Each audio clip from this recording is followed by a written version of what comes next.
Praise the Lord. കർത്താവിൻ്റെ വചനവിരുന്നിലേക്ക് നമുക്ക് പ്രവേശിക്കാം.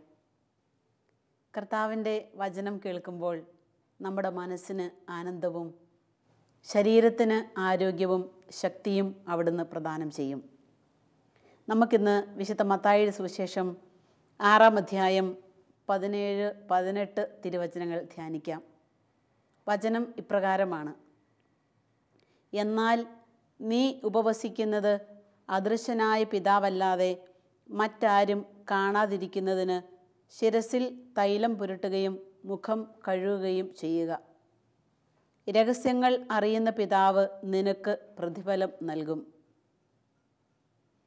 ഉപവാസത്തിൻ്റെ ആ ഒരു ശക്തിയെക്കുറിച്ചാണ് ഈ തിരുവചനത്തിൽ നമ്മൾ കാണുക. രഹസ്യത്തിൽ ചെയ്യുന്ന ഈ കാര്യത്തിന് കർത്താവ് തക്ക സമയത്ത് തക്കതായ പ്രതിഫലം നൽകുമെന്ന് നമ്മൾ കാണുകയാണ്. നമ്മുടെ ആത്മാവിനും മനസ്സിനും ശരീരത്തിനുമൊക്കെ ഉപവാസം കൊണ്ട് ഒരുപാട് അനുഗ്രഹങ്ങൾ ലഭിക്കാറുണ്ട്. ചിലരെങ്കിലും ഇതിനെക്കുറിച്ച് നല്ല ബോധ്യമുള്ളവരാണ്. വാസ്തവത്തിൽ കർത്താവിൻ്റെ സന്നിധിയിൽ ഒരുവൻ ഉപവസിച്ച് അടുത്ത് വസിച്ച് കഴിയുമ്പോൾ ഒരുപാട് കാര്യങ്ങൾ കർത്താവിൻ്റെ കരങ്ങളിൽ നിന്ന് ചോദിച്ച് മേടിച്ച് എടുക്കാനായിട്ട് സാധിക്കും. ഒന്നാമത്തെ കാര്യം, ദൈവവുമായിട്ട് സംഭാഷണം നടത്തുന്നതിന്, ദൈവത്തിൻ്റെ സാന്നിധ്യം ലഭിക്കുന്നതിന്, ദൈവവുമായിട്ട് സംസാരിക്കുന്നതിന് ഈ ഉപവാസം വളരെ ശക്തമാണ്. പഴയ നിയമത്തിലേക്ക് നമ്മൾ കടന്നു ചെല്ലുമ്പോൾ മോശ 40 രാവും 40 പകലും ഉപവസിച്ച് പ്രാർത്ഥിക്കുന്നത് നമ്മൾ കാണുന്നുണ്ട്. ദൈവവുമായിട്ട് സംസാരിക്കുന്നതിനുള്ള ഒരു ഒരുക്കമായിരുന്നു അത്. ദൈവത്തിൻ്റെ സ്വരം കേൾക്കുന്നതിനുള്ള ഒരുക്കം 40 ദിനരാത്രങ്ങൾ ഉപവാസത്തിലൂടെ കടന്നുപോയി. വീണ്ടും തിരുവചനത്തിൽ നമ്മൾ കാണുന്നുണ്ട്, ഏലിയായും 40 ദിവസം ഉപവസിച്ച് പ്രാർത്ഥിക്കുകയാണ്. എന്തിനാ? ദൈവത്തിൻ്റെ സ്വരം കേൾക്കുന്നതിന് വേണ്ടിയിട്ടാണ്, ദൈവത്തിൻ്റെ ശബ്ദം കേൾക്കുന്നതിന് വേണ്ടി. ഏതൊരു കാര്യങ്ങൾക്കും നമുക്കൊക്കെ നല്ല ഒരുക്കമുണ്ടല്ലോ. ഒത്തിരി കാര്യങ്ങൾക്ക് നമ്മൾ ഒരുങ്ങാറുണ്ട്. ഒരു ഫംഗ്ഷന് പോകണം, നമ്മൾ ഒരുങ്ങും. അല്ല, വീട്ടിലൊരു വിവാഹമുണ്ട്, അതിന് ഒരുപാട് ഒരുക്കങ്ങളുണ്ട്. അല്ലെങ്കിൽ ഒരു മാമോദീസ, അല്ലെങ്കിൽ ഒരു ആദ്യ കുർബാന, എന്തെങ്കിലും ആയിക്കൊള്ളട്ടെ. അതിനൊക്കെ ദീർഘനാളത്തെ അല്ലെങ്കിൽ ദീർഘ മാസത്തെ ഒരുക്കങ്ങളൊക്കെ നമ്മൾ കാണാറുണ്ട്. ദൈവവുമായിട്ട് സംഭാഷണം നടത്താൻ, ദൈവത്തിൻ്റെ ശബ്ദം കേൾക്കാൻ ആഗ്രഹിക്കുന്ന ഒരാത്മാവിനും ഈ ഉപവാസത്തോടു കൂടിയ ഒരു ഒരുക്കം ആവശ്യമാണെന്ന് നമ്മൾ ഈ വചനഭാഗങ്ങളിലൂടെ എല്ലാം കണ്ടുമുട്ടുകയാണ്. വീണ്ടും പഴയ നിയമത്തിലേക്ക് നമ്മൾ പോകുമ്പോഴുണ്ടല്ലോ, ദാനിയേലിനെ നമ്മൾ കാണുന്നുണ്ട്. ദാനിയേൽ 3 ആഴ്ചക്കാലം ഭക്ഷണപാനീയങ്ങൾ ഉപേക്ഷിച്ച് ഉപവസിച്ച് പ്രാർത്ഥിച്ചതിന് ശേഷമാണ് ദൈവത്തിൻ്റെ ശബ്ദത്തിലേക്ക് ദാനിയേൽ പോവുക.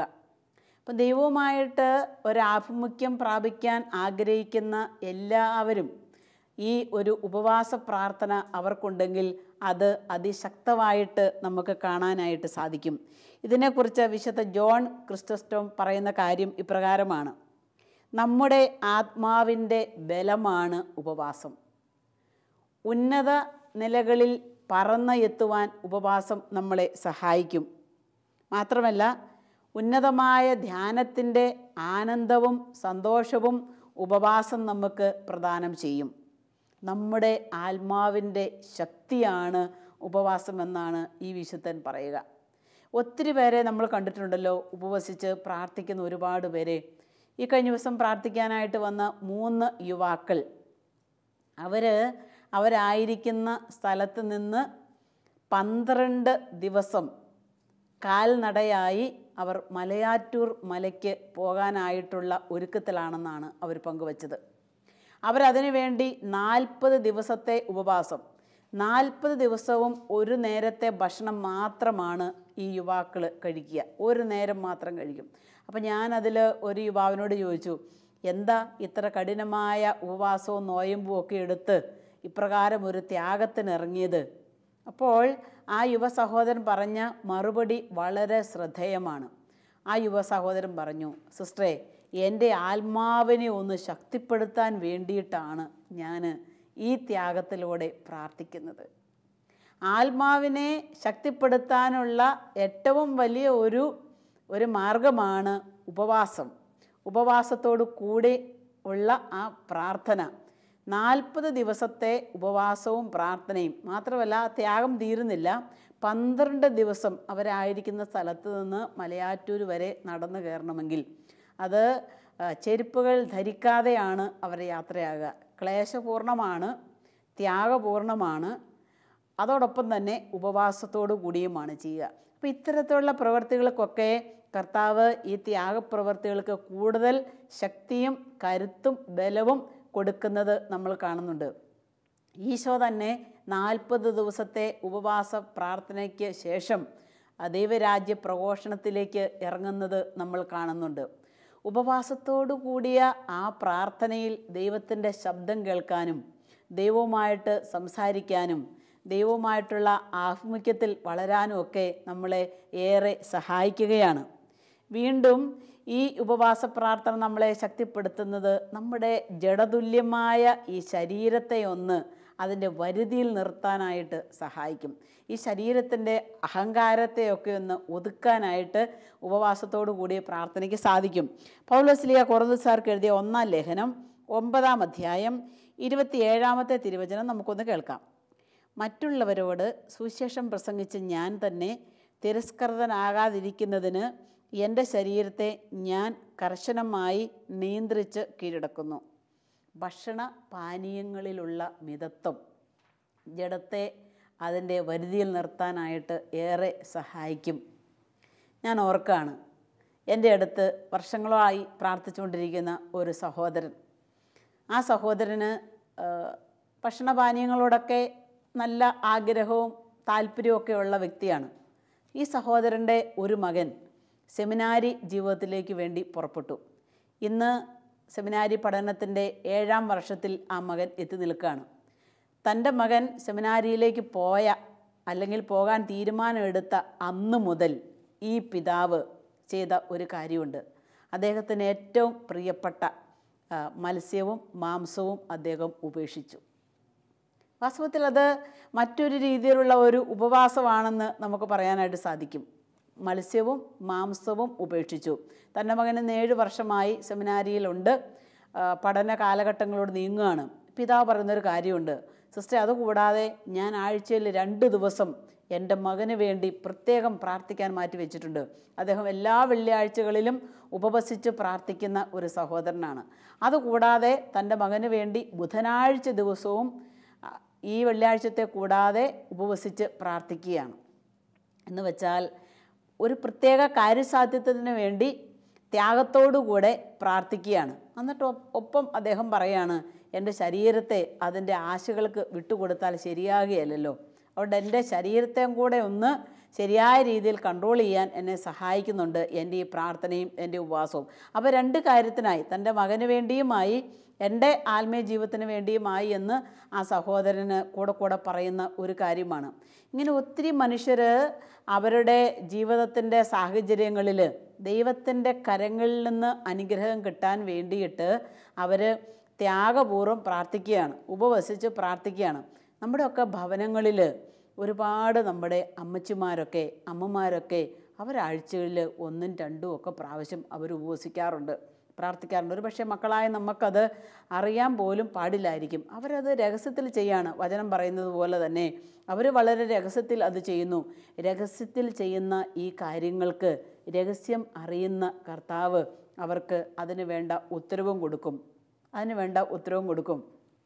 ഈ കഴിഞ്ഞ ദിവസം ഒരു സഹോദരൻ പങ്കുവച്ച അനുഭവം ഇപ്രകാരമാണ്. അവർക്ക് 4 ലക്ഷം രൂപ അദ്ദേഹത്തിൻ്റെ മകളുടെ വിവാഹത്തിന് വേണ്ടി കരുതി വെച്ചിരുന്നതാണ്. അപ്പോഴങ്ങനെയാണ് കൂട്ടുകാരന് പെട്ടെന്ന് അവരുടെ വീട്ടിൽ വലിയൊരു അപകടം വന്ന് ഭവിച്ചു. അപ്പോൾ ആശുപത്രി കാര്യങ്ങൾക്ക് വേണ്ടിയിട്ട് ഇവർ വന്ന് ഈ സഹോദരനോട് പൈസ വായ്പ ചോദിച്ചു. അദ്ദേഹം ആദ്യം 60,000 രൂപ കൊടുത്തു. പിന്നെ അവർക്ക് തികയാതായി, വീണ്ടും വന്ന് ചോദിച്ചു, ഒരു 40,000 രൂപ കൊടുത്തു. അങ്ങനെ കൊടുത്ത് 3 ലക്ഷം രൂപ വരെ ഈ കുടുംബക്കാർക്ക് ഈ ആശുപത്രി കാര്യങ്ങൾക്ക് വേണ്ടി ഈ സഹോദരൻ കൊടുത്തു. തൻ്റെ മകൾക്ക് വേണ്ടി ഇദ്ദേഹം കഷ്ടപ്പെട്ട് കൂലിപ്പണിയെടുത്ത് ഉണ്ടാക്കി വെച്ചേക്കുന്ന സമ്പാദ്യമാണെന്ന് വിചാരിക്കണം. അങ്ങനെ ഇവരിത് കൊടുത്തു. 3 വർഷം കഴിഞ്ഞു. സംഭവം പൈസ കൊടുത്തിട്ട് 3 വർഷം കഴിഞ്ഞു. ഇതുവരെ അവർക്ക് പണം തിരികെ കിട്ടിയില്ല. അങ്ങനെ ഇവരുടെ ഇടവകയിൽ വാർഷിക ധ്യാനം നടക്കുന്ന സമയത്ത് ഉപവാസത്തിൻ്റെ ശക്തിയെക്കുറിച്ച് ധ്യാനഗുരു അച്ഛൻ പ്രസംഗിക്കുന്നത് കേട്ട് ഇവർ രണ്ടുപേരും കൂടെ വൈകുന്നേരം വീട്ടിൽ വന്നിട്ട് തീരുമാനം എടുക്കുകയാണ്. നമ്മൾക്ക് ഉപവസിച്ച് നമുക്ക് പണം തരാനുള്ള ആ പാർട്ടിക്ക് വേണ്ടി ഉപവസിച്ച് നമുക്ക് പ്രാർത്ഥിക്കാം. ഇവർ രണ്ടുപേരും കൊണ്ട് ഒരുമിച്ച് തീരുമാനമെടുത്തു. ഇവർ പറഞ്ഞു, യേശു ഉപവസിച്ച ദിവസം നമുക്ക് എടുക്കാം, 40 ദിവസം. അങ്ങനെ 40 ദിവസം ഈ ദമ്പതികൾ തീരുമാനം എടുക്കുകയാണ്. അവർ വൈകിട്ട് അത്താഴം മാത്രമേ കഴിക്കുന്നുള്ളൂ, ബാക്കി ഒരു ഭക്ഷണവും ഇല്ല.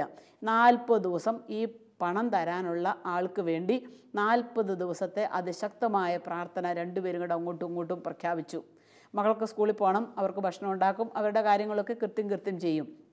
അങ്ങനെ ഇവർ രണ്ടുപേരും കൂടെ പ്രാർത്ഥിച്ച് ഈ സഹോദരൻ പറയാണ്, സിസ്റ്ററെ 31-ാമത്തെ ദിവസം ആയപ്പം അപ്രതീക്ഷിതമായിട്ട് ഈ സഹോദരൻ കയറി വന്നിട്ട് 2 ലക്ഷം രൂപയുടെ ചെക്ക് കൈകൊണ്ട് തന്നു. Praise the Lord. തീർന്നില്ല, അത്ഭുതം തീർന്നില്ല.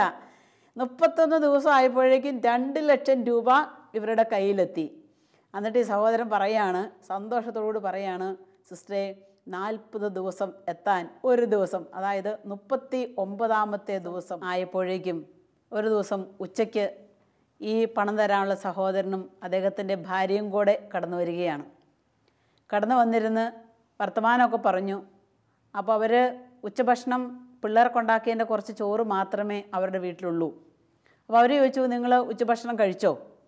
ഉടനെ ഈ സഹോദരൻ പറഞ്ഞു, ഞങ്ങൾക്ക് ഭക്ഷണമില്ല, 40 ദിവസമായിട്ട് ഈ പൈസയ്ക്ക് വേണ്ടി ഞങ്ങൾ കർത്താവിനോട് മുട്ടിപ്പായിട്ട് പ്രാർത്ഥിച്ചുകൊണ്ടിരിക്കുകയായിരുന്നു. അവർക്കത് കേട്ടിട്ട് അത്ഭുതമായി.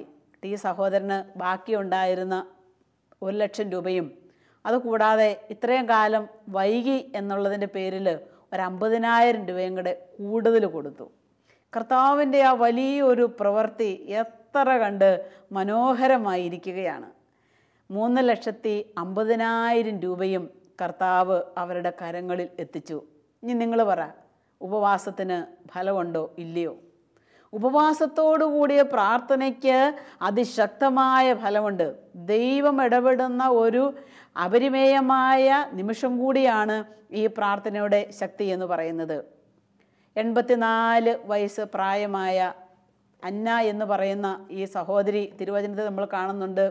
രാവും പകലും ദൈവത്തെ സ്തുതിച്ചുകൊണ്ട് അവൾ ദേവാലയത്തിൽ ഉപവാസത്തിലും പ്രാർത്ഥനയിലും കഴിഞ്ഞുകൂടുകയായിരുന്നുവെന്ന് തിരുവചനത്തിൽ നമ്മൾ കാണുന്നുണ്ട്.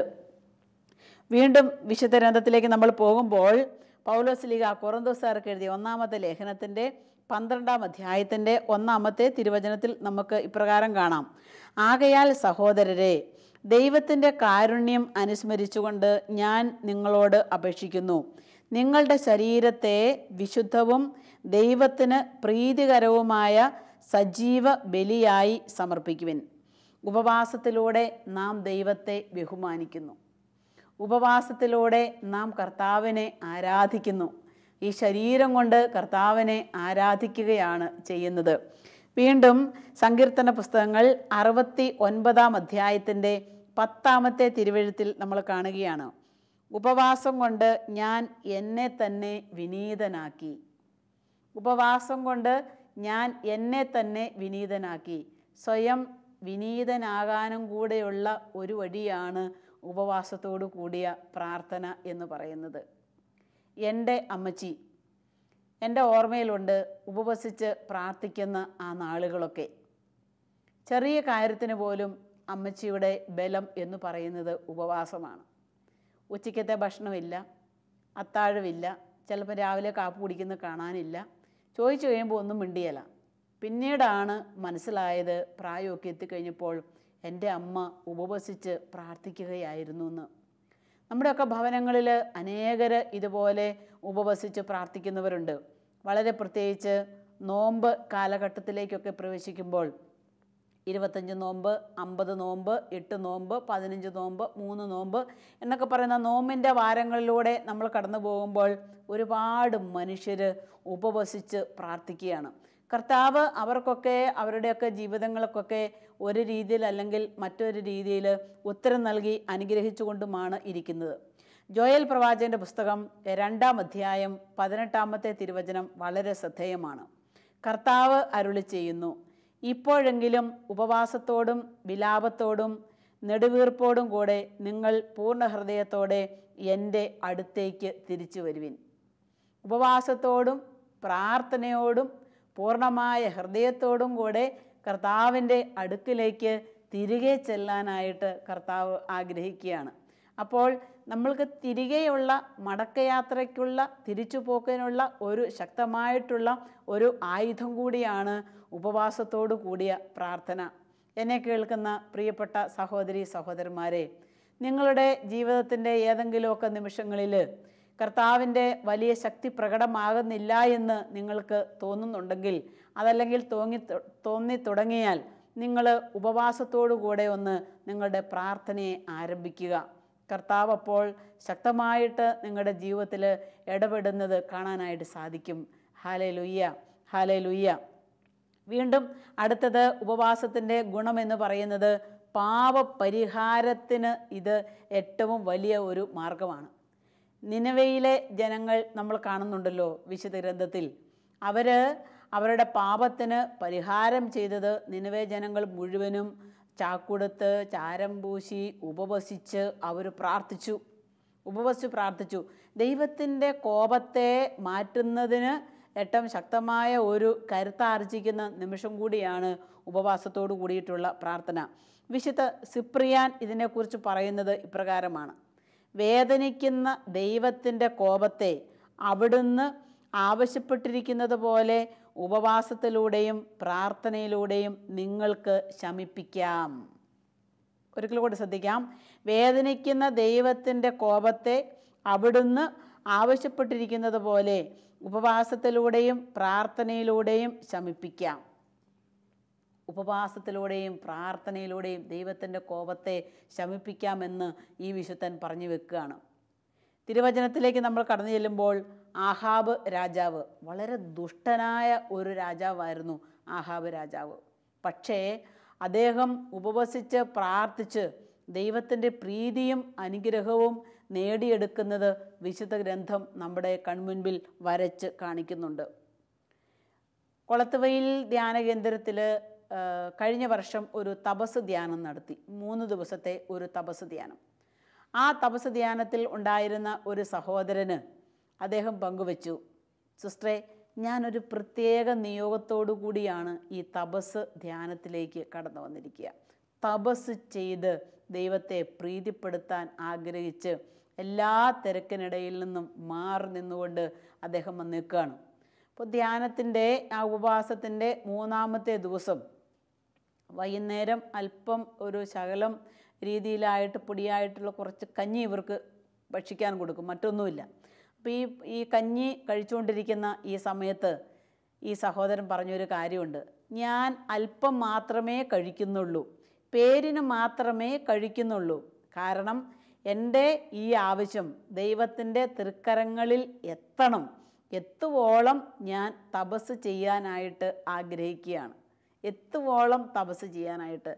നമ്മുടെ പാപത്തിന് പരിഹാരം ചെയ്യുവാൻ തപസ്സും പ്രാർത്ഥനയും ഉപവാസവും വളരെ നമ്മളെ ശക്തിപ്പെടുത്തും. ചില ധ്യാനങ്ങൾക്കൊക്കെ അവിടെ ഉപവസിക്കുന്ന ആ ദിവസം ചില സഹോദരങ്ങൾ പറയും, സിസ്റ്ററെ, ഉപവസിക്കാൻ പറ്റിയല്ല, ഇന്ന് വരെ ഞങ്ങൾ ഉപവസിച്ചിട്ടില്ല. 10, 40, 50, 60 വയസ്സായ മനുഷ്യരൊക്കെ പറയുകയാണ്, ഇന്ന് വരെ ഞങ്ങൾ ഉപവസിച്ചിട്ടില്ല.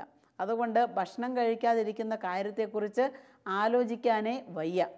എല്ലാ നേരവും ശരീരം ആഗ്രഹിക്കുന്ന സമയത്ത് ആഗ്രഹിക്കുന്ന ഇടത്തിൽ അതിന് വേണ്ടുന്നത് ഇങ്ങനെ കൊടുത്ത് വളർന്നു വന്ന ഈ വ്യക്തികൾക്ക് കർത്താവിൻ്റെ സന്നിധിയിൽ ഇരുന്ന് ഉപവസിച്ച് പ്രാർത്ഥിക്കാനായിട്ട് പറ്റില്ല എന്നാണ് പറയുക.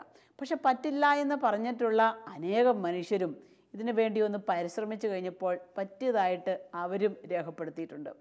കർത്താവിൻ്റെ കൃപകൾക്ക് വേണ്ടി നമുക്ക് ഉപവാസത്തോടു കൂടെ പ്രാർത്ഥിച്ചാൽ അത് വളരെ നല്ലതായിരിക്കും. നമ്മുടെ കുടുംബത്തുള്ള കാര്യങ്ങൾക്ക് വേണ്ടി, നമ്മുടെ പ്രിയപ്പെട്ടവർക്ക് വേണ്ടി, ഇപ്പോൾ നമ്മൾ അഭിമുഖീകരിച്ചുകൊണ്ടിരിക്കുന്ന ചില വിഷയങ്ങളുണ്ടല്ലോ, നമ്മുടെ മുൻപിലും നമ്മുടെ പുറകിലും നമ്മളോട് ചേർന്നുമൊക്കെ നിൽക്കുന്ന ചില ജീവിത വിഷയങ്ങൾക്ക് വേണ്ടി നമ്മൾക്ക് ഉപവസിച്ച് ഒന്ന് പ്രാർത്ഥിച്ചു നോക്കാം. ആ പ്രാർത്ഥനയ്ക്ക് ശക്തിയുണ്ടോ ഇല്ലയോ എന്ന് നിങ്ങളത് പ്രാർത്ഥിച്ചിട്ട് കണ്ടെത്തിയാൽ മതി. ഉപവസിച്ചിട്ട് കണ്ടെത്തിയാൽ മതി. കർത്താവ് നമ്മളെ അനുഗ്രഹിക്കുകയും ശക്തിപ്പെടുത്തുകയും ചെയ്യും എന്നുള്ള കാര്യം അപ്പോൾ നിങ്ങൾക്ക് മനസ്സിലാകും. അടുത്തത് ഉപവാസത്തിൻ്റെ മറ്റൊരു ഗുണമെന്ന് പറയുന്നത് ദൈവാനുഗ്രഹം സ്വന്തമാക്കാനുള്ള കരുത്ത്. ദൈവത്തിൻ്റെ അനുഗ്രഹം സ്വന്തമാക്കാനുള്ള കരുത്ത് ഈ ഉപവാസ പ്രാർത്ഥനയിലൂടെ ദൈവം നമുക്ക് തരികയാണ്. എൽക്കാനായുടെ ഭാര്യ ഹന്ന, അവള് ഉപവസിച്ച് പ്രാർത്ഥിച്ച് മക്കളില്ലായിരുന്ന അവള് ഒരു കുഞ്ഞിനെ നേടിയെടുത്തു. നോക്ക്, ഉപവസിച്ച് പ്രാർത്ഥിച്ച്, വിശുദ്ധ ഗ്രന്ഥത്തിൽ നമ്മൾ കാണുന്ന ഭാഗമാണ്. ഉപവസിച്ച് പ്രാർത്ഥിച്ച് അവളൊരു പുത്രനെ നേടിയെടുത്തു. ദൈവത്തിൻ്റെ കരങ്ങളിൽ നിന്ന് അനുഗ്രഹങ്ങൾ നേടിയെടുക്കാനുള്ള ഏറ്റവും നല്ല മാർഗമാണ് ഉപവാസത്തോടു കൂടിയുള്ള പ്രാർത്ഥന. രഹസ്യങ്ങൾ അറിയുന്ന കർത്താവ് രഹസ്യത്തിൽ നമുക്ക് അനുഗ്രഹങ്ങൾ തരും. മറ്റുള്ളവരെ കാണിക്കാൻ വേണ്ടി, അവരുടെ പ്രശംസ പിടിച്ചു പറ്റാൻ വേണ്ടി, അല്ലെങ്കിൽ നല്ല കാര്യങ്ങൾ കേൾക്കാൻ വേണ്ടി, മറ്റുള്ളവരെ കാണിക്കാൻ വേണ്ടിയിട്ടാണ് നമ്മൾ ഉപവസിക്കുന്നെങ്കിൽ അതുകൊണ്ട് വലിയ വിലയുണ്ട് എന്ന് നമുക്ക് പറയാനായിട്ട് സാധിക്കില്ല. വിശുദ്ധ ബേസിൽ, വിശുദ്ധ ഡോമിനിക്ക്, വിശുദ്ധ ബെനഡിക്റ്റ് പിതാവ്, ഇവരൊക്കെ ഒരുപാട് ഉപവാസവും പ്രാർത്ഥനയും ഒക്കെ നടത്തി അവരുടെ ജീവിതത്തെ വിശുദ്ധമാക്കി തീർത്തവരാണ്. ലളിതമായ ജീവിതശൈലി, ലളിതമായ ഭക്ഷണരീതി, ഇതിലൂടെയെല്ലാം ദൈവത്തെ മഹത്വപ്പെടുത്തി ക്രിസ്തുവിലേക്കുള്ള ദൂരം ഈ ഉപവാസ പ്രാർത്ഥനയിലൂടെ അവർ കുറച്ചു എന്ന് ജീവചരിത്രം വായിക്കുമ്പോൾ നമുക്ക് കാണാനായിട്ട് സാധിക്കും. റോമാലേഖനത്തിൻ്റെ 14-ാം അധ്യായത്തിൻ്റെ 6-ാമത്തെ തിരുവചനം നമ്മൾ കേൾക്കാം. ഭക്ഷണം ഉപേക്ഷിക്കുന്നവൻ കർത്താവിൻ്റെ സ്തുതിക്കായി അത് ഉപേക്ഷിക്കുകയും കൃതജ്ഞത അർപ്പിക്കുകയും ചെയ്യട്ടെ. ഭക്ഷണം ഉപേക്ഷിച്ച് നമ്മൾ പ്രാർത്ഥിക്കുന്നുണ്ടെങ്കിൽ അത് കർത്താവിൻ്റെ സ്തുതിക്കായിട്ടായിരിക്കണം. മാത്രമല്ല, അവൻ കൂടുതൽ കൃതജ്ഞത അർപ്പിക്കാനും കടപ്പെട്ടവനാണ് എന്ന് വചനം പറയുന്നു. വീണ്ടും അപ്പസ്തോല പ്രവർത്തനങ്ങളിൽ നമ്മൾ കടന്നു ചെല്ലുമ്പോൾ 13-ാമത്തെ അധ്യായത്തിൻ്റെ 2 മുതലുള്ള തിരുവചനങ്ങൾ നമ്മൾ കാണുന്നുണ്ട്. അന്ത്യോക്യായിലെ സഭ ഇങ്ങനെ വളർന്നു വരികയാണ്. ആ സമയത്ത് അന്ത്യോക്യായിലെ സഭ ചെയ്തൊരു കാര്യം, അവർ കൂടുതൽ തീക്ഷ്ണമായി ഉപവസിച്ചും പ്രാർത്ഥിച്ചും കഴിയവേ അന്ത്യോക്യായിലെ സഭ ദൈവത്തിൻ്റെ ശബ്ദം ശ്രദ്ധിച്ചു എന്ന് അപ്പസ്തോല പ്രവർത്തനങ്ങൾ വായിച്ചെത്തുമ്പോൾ നമ്മൾക്ക് കണ്ടെത്താനായിട്ട് സാധിക്കും. അങ്ങനെ ഒരുപാട് അനുഗ്രഹങ്ങളും കൃപകളും ദൈവതൃക്കരങ്ങളിൽ നിന്ന് ഈ ഉപവാസത്തിലൂടെ നേടിയെടുക്കുവാനായിട്ട് നമുക്ക് സാധിക്കട്ടെ.